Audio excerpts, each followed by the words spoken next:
কখনো ভেবেছেন এমন একটা দুর্গের কথা যেখানে পৌঁছতেই আপনার লেগে যাবে কয়েক ঘন্টা, যেখানে শত্রুর চেয়ে পাহাড়টাই ছিল সবচেয়ে বড় প্রহরী, যেখানে ওঠার আগেই বুঝে যাবেন এই দুর্গ জয় করা মোটেই সহজ ব্যাপার নয়। আজ আপনাদের বলবো বিহারের ইতিহাসের এক বিস্ময়, রোহতাসগড় দুর্গের কথা।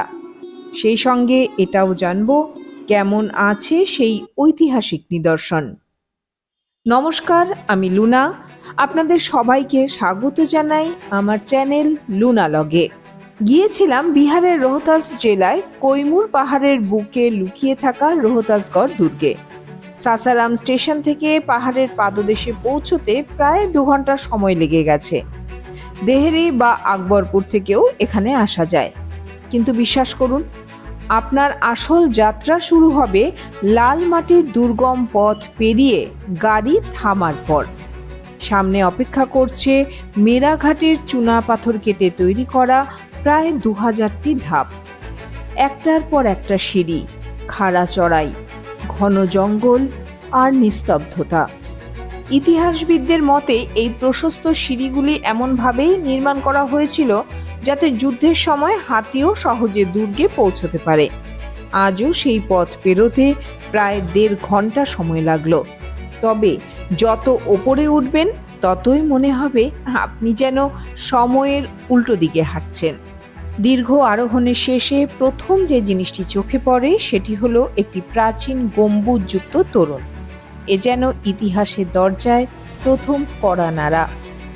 এরপর আরও কিছুটা পথ এগোতেই ধীরে ধীরে সামনে খুলে যায় বিশাল রোহতাসগড় দুর্গ। সমুদ্রপৃষ্ঠ থেকে প্রায় 1500 ফুট উঁচুতে এই দুর্গ শুধু একটি সামরিক স্থাপনা নয়, বরং এক সময় এটি ছিল একটি পূর্ণাঙ্গ পাহাড়ি নগরী। বিশাল প্রাচীর, প্রবেশদ্বার, প্রাসাদ, মন্দির, জলাধার, সৈন্যদের থাকার জায়গা, সব মিলিয়ে এটি ছিল এক স্বয়ংসম্পূর্ণ রাজকীয় কেন্দ্র। রোহতাসগড়ের ইতিহাস বহু প্রাচীন। বিভিন্ন রাজবংশের শাসন এই দুর্গকে সমৃদ্ধ করেছে। তবে 1539 সালে শের শাহ সুরি এই দুর্গ দখল করার পর এর ইতিহাসে এক নতুন অধ্যায়ের সূচনা হয়। পাহাড়ের মাথায় অবস্থিত এই দুর্গের কৌশলগত গুরুত্ব তিনি খুব ভালোভাবেই বুঝেছিলেন। এখান থেকে চারপাশের বিস্তীর্ণ অঞ্চল নজরে রাখা যেত। তাই এটি উত্তর ভারতের অন্যতম গুরুত্বপূর্ণ প্রতিরক্ষা ঘাঁটিতে পরিণত হয়।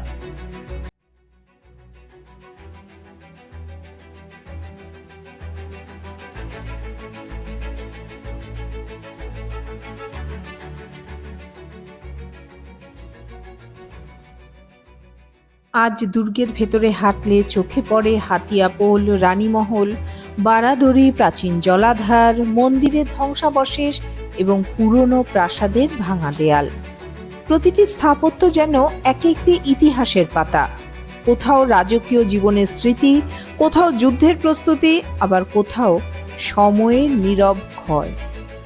রোহতাসগড় দুর্গের ইতিহাস এতটাই প্রাচীন যে এর সঠিক নির্মাণকাল আজও নিশ্চিতভাবে জানা যায়নি। জনশ্রুতি অনুযায়ী সত্যবাদী রাজা হরিশ্চন্দ্রের পুত্র রোহিতাশ্ব এই দুর্গ নির্মাণ করেছিলেন। অনেকের মতে তার নাম থেকেই এই দুর্গের নাম হয় রোহতাসগড়। এই দুর্গ দখলের ইতিহাস কিন্তু আরো ইন্টারেস্টিং। তথ্য প্রমাণের চেয়ে অবশ্য বেশি রয়েছে জনশ্রুতি। 1539 খ্রিস্টাব্দ, তখন উত্তর ভারতের ক্ষমতার লড়াইয়ে দ্রুত উত্থান ঘটছে শের শাহ সুরির। সেই সময় রোহতাসগড় দুর্গ ছিল স্থানীয় হিন্দু শাসকের নিয়ন্ত্রণে। শক্তিশালী এই পাহাড়ি দুর্গকে সরাসরি আক্রমণ করে জয় করা প্রায় অসম্ভব ছিল। শের শাহ সুরি তাই কৌশলের আশ্রয় নিলেন। তিনি দুর্গের শাসকের কাছে অনুরোধ পাঠালেন, তিনি যখন বাংলায় যুদ্ধ করবেন তখন যেন তার নারী, শিশু এবং ধনসম্পদ দুর্গের সুরক্ষায় রেখে যেতে পারেন। অনুমতি মেলার পর প্রাথমিকভাবে কয়েকটি পালকিতে নারী এবং শিশুদের বহন করে আনা হয়, কিন্তু এরপর পালকিতে করে দুর্গের ভেতরে প্রবেশ করে দুর্ধর্ষ আফগান সৈন্যদের দল। সুযোগ বুঝে তারা দুর্গের নিয়ন্ত্রণ দখল করে নেয় এবং শেষ পর্যন্ত রোহতাসগড় শের শাহ সুরির অধীনে চলে আসে। শের শাহের শাসনকালে 10,000 সশস্ত্র সৈন্য দুর্গটি পাহারা দিত। সেখানে একটি স্থায়ী সৈন্য ঘাঁটিও ছিল। পরে মুঘল সম্রাট আকবরের সেনাপতি রাজা মান সিংহ এখানে প্রাসাদ, দরবার হল এবং আরো অনেক গুরুত্বপূর্ণ স্থাপনা নির্মাণ এবং সংস্কার করেন। তাই আজ যে বিশাল রোহতাসগড় আমরা দেখছি তা একক কোনো শাসকের সৃষ্টি নয়, বরং বহু শতাব্দী ধরে বিভিন্ন শাসকের হাতে গড়ে ওঠা এক ঐতিহাসিক দুর্গ। যদিও এই ঘটনাকে ঘিরে বিভিন্ন ঐতিহাসিক বর্ণনা এবং মতভেদ রয়েছে, তবুও এটি রোহতাসগড়ের ইতিহাসের সবচেয়ে বেশি প্রচলিত কাহিনীগুলির মধ্যে একটি। তবে এই শেরশাহ সূরির সঙ্গে জড়িয়ে আছে আরও কিছু স্থাপত্যের কাহিনী, সেটি জানাবো আগামী ভিডিওতে। এর জন্য চ্যানেলটি সাবস্ক্রাইব করে চোখ রাখুন প্লেলিস্টে। রোহতাসগড় দুর্গে প্রবেশের জন্য একসময় একাধিক ঐতিহাসিক ঘাট বা প্রবেশপথ ছিল। এর মধ্যে উল্লেখযোগ্য ঘোড়াঘাট, রাজঘাট, কৌঠটিয়া ঘাট এবং মেড়াঘাট। এই দুর্গের সবচেয়ে বড় শক্তি ছিল এর অবস্থান। চারদিকে খাড়া পাহাড়, জঙ্গল আর প্রাকৃতিক প্রতিরক্ষা ব্যবস্থার কারণে শত্রুপক্ষের জন্য এখানে পৌঁছানোই ছিল কঠিন, আর পৌঁছলেও দুর্গ দখল করা ছিল আরো কঠিন। সময়ের সঙ্গে সঙ্গে রাজনৈতিক পরিস্থিতি বদলেছে। শেরশাহ সূরির মৃত্যুর পর মোগল সাম্রাজ্যের উত্থান ঘটে। ধীরে ধীরে রোহতাসগড় তার সামরিক গুরুত্ব হারাতে শুরু করলো। তবুও ইতিহাসের পাতায় এর নাম আজও সমান উজ্জ্বল। একটা মজার তথ্য বলি, অনেকেই বিহারের রোহতাসগড়কে বর্তমান পাকিস্তানের রোহতাস ফোর্টের সঙ্গে গুলিয়ে ফেলেন। আসলে কিন্তু দুটি সম্পূর্ণ আলাদা। তবে ইতিহাসে উল্লেখ রয়েছে শেরশাহ সূরি বিহারের রোহতাসগড় জয়ের স্মৃতিকে সম্মান জানিয়েই 1541 সালে বর্তমান পাকিস্তানের ঝিলম অঞ্চলে নির্মিত আরেকটি দুর্গের নামও রোহতাস রাখলেন। নামের মিল থাকলেও ইতিহাস ও অবস্থান দুটোই কিন্তু আলাদা। 1997 সালে ইউনেস্কোর বিশ্ব ঐতিহ্যের স্বীকৃতি পেয়েছে পাকিস্তানের সেই রোহতাস ফোর্ট। মধ্য ও দক্ষিণ এশিয়ার মুসলিম সামরিক স্থাপত্যের অসাধারণ নিদর্শন এবং তুর্কি ও ভারতীয় স্থাপত্য রীতির অনন্য সংমিশ্রণের জন্যই এই স্বীকৃতি। যাই হোক, আজ বিহারের এই রোহতাসগড়ের অনেক অংশই ধ্বংসস্তূপে পরিণত হয়েছে, কিন্তু আশ্চর্যের বিষয় এই ভাঙা প্রাচীরগুলোর মধ্যেও যেন ইতিহাসের স্পন্দন অনুভব করা যায়। পাহাড়ের মাথায় দাঁড়িয়ে দূরে তাকালে মনে হয় সময় যেন এখানে থেমে গেছে। হয়তো সেই কারণেই রোহতাসগড় শুধু একটি দর্শনীয় স্থান নয়, এটি সাহস, স্থাপত্য, কৌশল আর ইতিহাসের এক জীবন্ত দলিল। রোহতাসগড়ে পাওয়া সবচেয়ে প্রাচীন শিলালিপিতে মহাসামন্ত শশাঙ্ক দেবের নাম উল্লেখ রয়েছে। ঐতিহাসিক জন ফেথফুল ফ্লিট মনে করেছিলেন শশাঙ্কদেব সম্ভবত বাংলার সেই গৌড় রাজা শশাঙ্ক। দুর্গের পশ্চিম দিকে অবস্থিত জামে মসজিদ নির্মাণ করেন হায়বত খান। তিনি শেরশাহ সূরির একজন সেনাপতি ছিলেন। 1543 খ্রিস্টাব্দে নির্মিত এই মসজিদটি সাদা বেলে পাথরে তৈরি। রয়েছে 3টি গম্বুজ, প্রতিটি গম্বুজের পাশে মিনার। মসজিদের কাছেই রয়েছে হাফস খানের সমাধি, যিনি শেরশাহ সূরির প্রধান নির্মাণ তত্ত্বাবধায়ক ছিলেন। রাজপ্রাসাদ থেকে প্রায় 1 মাইল উত্তর পূর্ব দিকে রয়েছে 2টি প্রাচীন মন্দিরের ধ্বংসাবশেষ।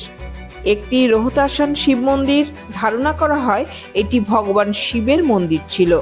আক্রমণকারীরা মূল গর্ভগৃহ এবং ছাদ ধ্বংস করে দিয়েছে। বর্তমানে শুধু 84টি সিঁড়ি টিকে রয়েছে, যা মন্দির পর্যন্ত পৌঁছে দেয়। আরেকটি দেবী মন্দির। দেবী মন্দিরের মূল বিগ্রহ আর নেই, তবে মন্দিরের স্থাপত্য এখনো তুলনামূলকভাবে ভালো অবস্থায় রয়েছে। স্থানীয় মানুষ এই স্থানকে চৌরাসান সিদ্ধি নামেও চেনেন, কারণ এখানে রয়েছে 84টি সিঁড়ি। দুর্গের সবচেয়ে বড় প্রাসাদ তাখতে বাদশাহী। মুঘল সম্রাট আকবরের সেনাপতি রাজা মান সিং এখানেই বসবাস করতেন। 4 তলায় এই প্রাসাদটির উপরে একটি সুন্দর গম্বুজ রয়েছে। এটি রোহতাসগড়ের অন্যতম গুরুত্বপূর্ণ স্থাপত্য নিদর্শন।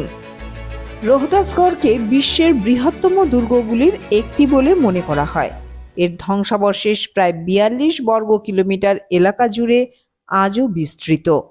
ঐতিহাসিক সূত্র অনুযায়ী মোট ৮৩টি প্রবেশদ্বার ছিল। অসংখ্য ভূগর্ভস্থ পথ ও সুড়ঙ্গও ছিল সেখানে। ১৭৬৩ সালে উদওয়ালা নালার যুদ্ধে বাংলার নবাব মীর কাসিম ব্রিটিশদের কাছে পরাজিত হলেন। পরাজয়ের পর তিনি সপরিবারে এই রোহতাসগড় দুর্গেই আশ্রয় নেন। কিন্তু দুর্গের দেওয়ান শাহ আলম শেষ পর্যন্ত দুর্গটি ব্রিটিশ সেনাপতি ক্যাপ্টেন গোডার্ডের হাতে তুলে দিলেন। ক্যাপ্টেন গোডার্ড প্রায় ২ মাস সেই দুর্গে ছিলেন। সেই সময় খাদ্য ভাণ্ডার, দুর্গের প্রতিরক্ষা ব্যবস্থার অনেক অংশই নষ্ট করে দেওয়া হয়। একসময় ব্রিটিশরাও ধীরে ধীরে দুর্গটি পরিত্যাগ করল। দুর্ভাগ্যজনকভাবে এত সমৃদ্ধ ইতিহাস বহন করা রোহতাসগড় দুর্গের অনেক অংশ আজ সময়ের ক্ষয় আর পর্যাপ্ত রক্ষণাবেক্ষণের অভাবে ধীরে ধীরে ভেঙে পড়ছে। দুর্গের দেয়ালের প্রাচীন কারুকার্য অযথাই ছেয়ে গেছে প্রেমিক প্রেমিকার নাম খোদাইয়ে আর পান গুটখার দাগে। এই প্রাচীরের কত গোপন গল্প আজও ইতিহাসের পাতায় লেখা নেই। দিনের পর দিন মানুষের খামখেয়ালি পদচিহ্ন যেন সময়কে মুছে দিচ্ছে, কিন্তু দুর্গ আজও দাঁড়িয়ে আছে। কোথাও তার ভাঙা প্রাচীর, কোথাও আগাছায় ঢেকে যাচ্ছে প্রাচীন স্থাপত্য, আবার কোথাও ইতিহাসের অমূল্য নিদর্শন হারিয়ে যাচ্ছে নীরবে। একটি দেশের ইতিহাস শুধু বইয়ের পাতায় নয়, তার স্থাপত্যেও বেঁচে থাকে। তাই এমন ঐতিহ্য সংরক্ষণ করা শুধু প্রশাসনের দায়িত্ব নয়, আমাদের প্রত্যেকের কর্তব্য। আশা করি সংশ্লিষ্ট কর্তৃপক্ষ এই অমূল্য ঐতিহাসিক সম্পদের সংরক্ষণ ও রক্ষণাবেক্ষণের দিকে আরও গুরুত্ব দেবেন, যাতে আগামী প্রজন্ম রোহতাসগড়ের গৌরব নিজের চোখে দেখতে পারে। কারণ ইতিহাস একবার হারিয়ে গেলে তাকে আর কখনো ফিরিয়ে আনা যাবে না। ইতিহাসের সবচেয়ে বড় সৌন্দর্য হলো সে কখনো নিজের গল্প নিজে বলে না, সেই গল্প খুঁজে নিতে হয়। যদি কখনো বিহারে আসেন আর ইতিহাসকে শুধু পড়তে নয়, অনুভব করতে চান, তাহলে রোহতাসগড় অবশ্যই আপনার ভ্রমণ তালিকায় রাখবেন। খুঁজে নিন ইতিহাসের এক রহস্য ঘেরা অধ্যায়কে। প্রতিদিন সকাল ৬টা থেকে সন্ধে ৭টা পর্যন্ত দর্শনার্থীদের জন্য খোলা থাকে এই দুর্গ।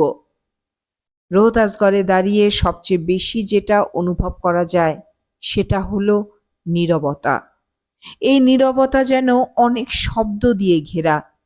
এত বিশাল এক দুর্গ, এতটাই সমৃদ্ধ তার ইতিহাস, অথচ কত কম জানা যায় এর কথা। কেন কে জানে? শুধুই কি তার দুর্গম অবস্থানের জন্য, নাকি এর পেছনে রয়েছে অন্য কোনো অভিসন্ধি, নাকি ইতিহাসের আলো সর্বত্র সমানভাবে পৌঁছয় না? আজকের মতো তবে বিদায় নিচ্ছি। আবার দেখা হবে অন্য কোনো অজানা গল্প নিয়ে। ততদিন ভালো থাকুন, ঘুরে বেড়ান আর ইতিহাসকে বাঁচিয়ে রাখুন আপনার যাত্রাপথের রসদে।